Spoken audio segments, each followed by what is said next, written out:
Hey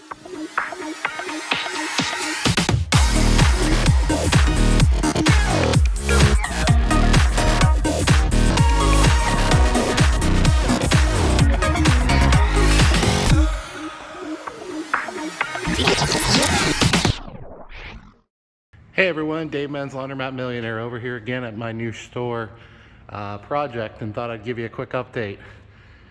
This is a midweek update, so we'll probably get another one and maybe splice this in, but look at that pretty chrome HVAC ductwork. How awesome is that? How much does that pop up against that black? That is just so cool.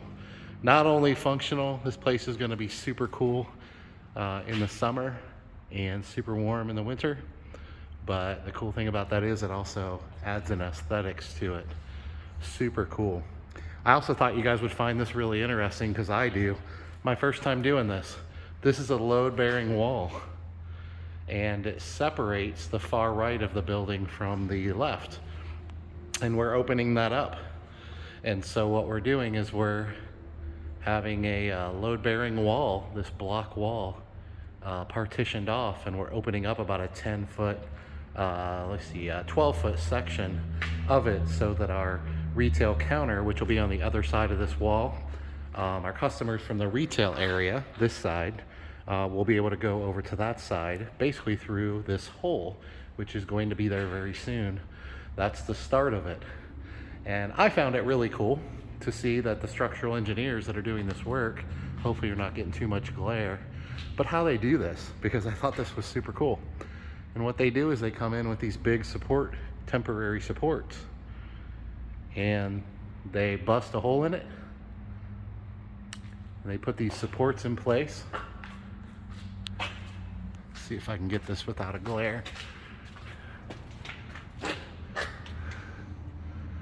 see how these go through the wall, and where they've busted that out, that would collapse.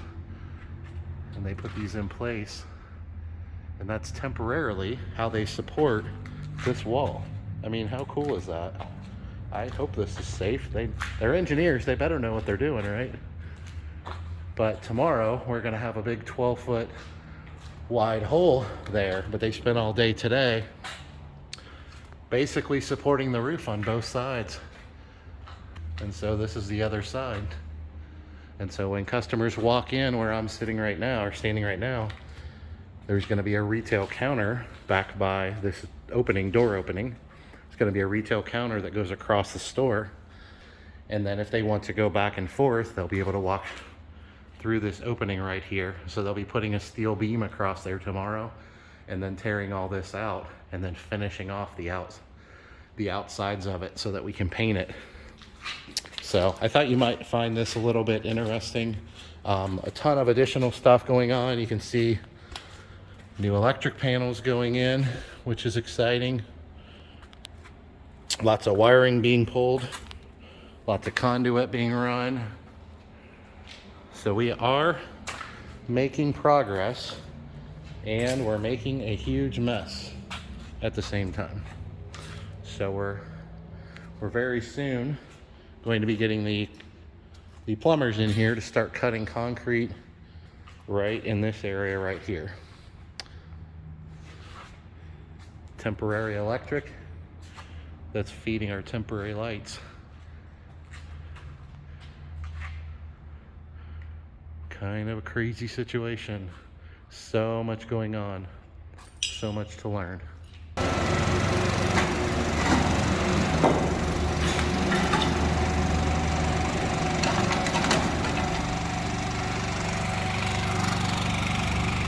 You can see we're finally getting some concrete out of here.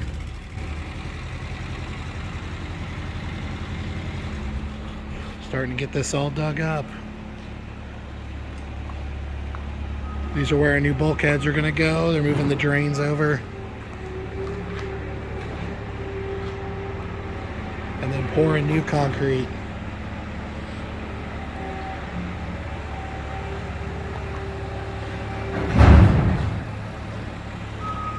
See it cut across the back here, and here's the second bulkhead. They'll be tearing up. And you can see where the concrete's cut. It's going all the way back here. And then this wall back here is going to be where our 2 restrooms are and our utility room. You can see where they got the concrete cut up back to here.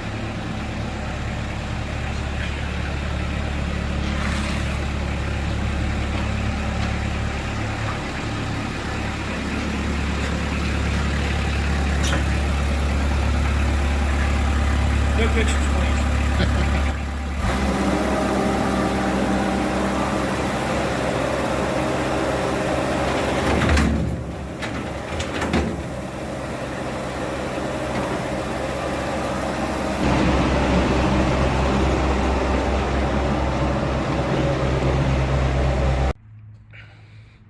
Alright, back over for another midweek update, and wanted to show you a little bit of progress that's been made in the last few weeks. So you'll see that big 12-foot opening that I was telling you about, and I said 12 foot, but well, yeah, that's probably about 12 feet.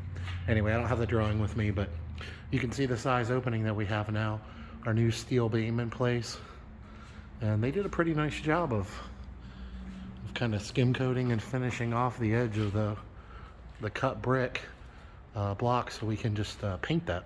So they did a pretty good job there. So you'll see where also the concrete you saw cut up earlier. We've got the 2 pads getting ready to be poured for the 80-pound machines. And then we've got this side over here. You can see the trough set in place, and it's prepped for the thicker concrete for the 200G hard mount machines. That'll be poured soon. And for those of you that are curious, these drain troughs are custom made. This is polypropylene. They're custom made by HM Company, which is my distributor here in Cincinnati. And basically the way these function is they have a false bottom in them that is pitched. So at first glance, it might look like the trough isn't pitched, which would mean it would not flow properly, but it's actually got a pitch in the bottom of it so that it will flow and drain and never retain water. If you have older laundromats, a lot of times you'll get a lot of bad smells and things like that. And a lot of times that's where your drains for your store either never were pitched properly, or maybe they've collapsed or sunken and they're not pitched properly now. It is pretty common in the laundromat industry to order these troughs. They're cheaper to order them without the bottom being pitched. In other words, they're just flat, which you can do. But in that case, what you need to do is take this trough and you need to build up a pitch underneath it so that the trough is flat, but the underneath it, the pea gravel will cause a slight pitch in it. And a lot of people don't do that. And so that can also be, you can build a brand new laundromat, and if your contractors don't know what you're doing, or your architects or your equipment distributors, a lot of times they can buy these troughs and they'll order them cheaper, flat, and then the plumbers will install them and not pitch them properly, and you'll get all kinds of horrible smells. So anyway, just a little lesson for you on drainage. But as you can see on this side here, we've only got machines on one side. They're going to be off to right here. Underneath that reinforced concrete. So we're going to have all hard mount front loaders, 2 80s facing the front of the store here, 2 80s facing the front of the store here on the reinforced pads. And then for this bulkhead, you'll see the trough is off to one side. On the far left side of the trough, we're not going to have any machines. That'll just be seating units and folding tables and things like that, which will give us nice wide aisles for the dryer around here. And then over on this side, you'll see where it's already started to be dug out for the drain trough in the middle. And we'll have larger washers, 60s, 40s, and 30s on my left here. And then over on the right, we'll have 40s, 30s, and 20s on the right side here. But you'll see pretty good aisles. If you see from the cut concrete to the cut concrete, that's the width of our aisle, which is, if I remember right on the drawing, is 12 feet from the front of the washer to the front of the washer. A lot of people think that's wasted space, but in my opinion, it's not. Obviously, if you're in a super high rent area, you may not have the luxury of something like that. But in Cincinnati, Ohio, we do. And if your rent is reasonable and you can get a good sized space, that is an ideal layout for a modernized laundromat. And then you'll see that they've got the new drains that'll be installed soon, and then they'll run out the back of the building. These are 6-inch drains, so we have our trough that drain into a 6-inch drain. They'll run across the back here, connect with the other trough, or connect with the other drain, and then feed out the back of the building through a 6-inch private sewer that runs out to the street. A lot of people wonder why people invest in troughs and things like that, and there's a few reasons, but one of them is it allows the flow to be much faster. So you can get customers in. Every machine, if you save a customer 2, 3, 4, 5 minutes, a lot of people think that's hard to quantify, but it's really not. And the customer does notice, and they can tell that they're able to get in quicker and get out quicker. And so having drain troughs, you can have more large capacity machines drain, and they can drain faster. And then obviously having a drain trough drain into a 6-inch drain versus a 4-inch drain, the trough itself will drain much faster. And by the time you take those two things into account, along with nice wide aisles and things like that, what you end up with is a faster service. Your customers are in and out faster. And, we talk about strategy and things like that with this business all the time. And the reality is that everybody always comments about free dry and how you can't compete with free. Well, let me tell you one thing in the world that you can compete with free, and that's time. That's speed. People will pay to get back their time. Wash, dry, fold, pickup and delivery, those businesses booming. Also, what's booming right now are large capacity machines and modernized layouts and floor plans in modernized laundromats. Why is that? Why will people pay a premium for that? Because they value their time more than they do money. So when it comes to 200G machines, people say I'm crazy to pour reinforced concrete. People say I'm crazy to invest in drain troughs with false bottoms. They say I'm crazy to cut up this floor plan and reroute everything and install 6-inch drains rather than 4-inch drains, which were here before. This is all part of having a modernized laundromat. That's what I call uncompetable. So anyway, if you're getting a quick lesson here on why I'm doing what I'm doing, there is a method to the madness. You'll see here too, this is a former door. We've been starting some block work. We're resizing this to put a 42-inch door here, but that's a load-bearing wall. So it does require the masons and the engineers to get involved. You'll see with this smaller opening here, every opening in a load-bearing wall you have to reinforce. So you'll see that steel plate along the top there, and that's holding that load. But what this is for is our VTM.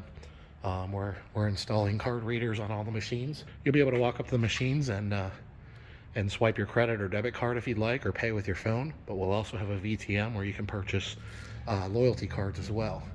Over here, we're going to be a hybrid system, so we're also going to offer dollar coin, and this is where our change machine will be. Once again, this is a load-bearing wall, so it had to be done to specs, and you'll see underneath the top there, you'll see that steel plate that's supporting the weight of that load-bearing wall. This door here is a former double door that our masons are working on resizing, and they're resizing that to one standard 42-inch door. And then along the back here was a double door that's no longer necessary, and so they're just blocking this up, and that'll just be painted. So the last thing that I'll show you for an update today is that we've been making some progress on our gas line that I've shown you in previous videos. Originally, before we did our calculations, I made the mistake of thinking the old gas line would work, but we ended up putting more dryers and bigger dryers in here, and so we ended up having to resize it. So you can see the old gas line's been taken out. Other than the loop, we've saved the loop, and a lot of the vents we've saved. New makeup air. And you'll see our new 4-inch gas line that's running all the way across the back here for our new dryers. And I forget the exact numbers, but we took out, basically this entire dryer run had all single pocket 30-pound dryers. And other than the first 4 dryers, which will be 75-pound dryers, Everything else is going to be 45-pound stacks and 30-pound stacks. You'll see some of the 30-pound stacks back here.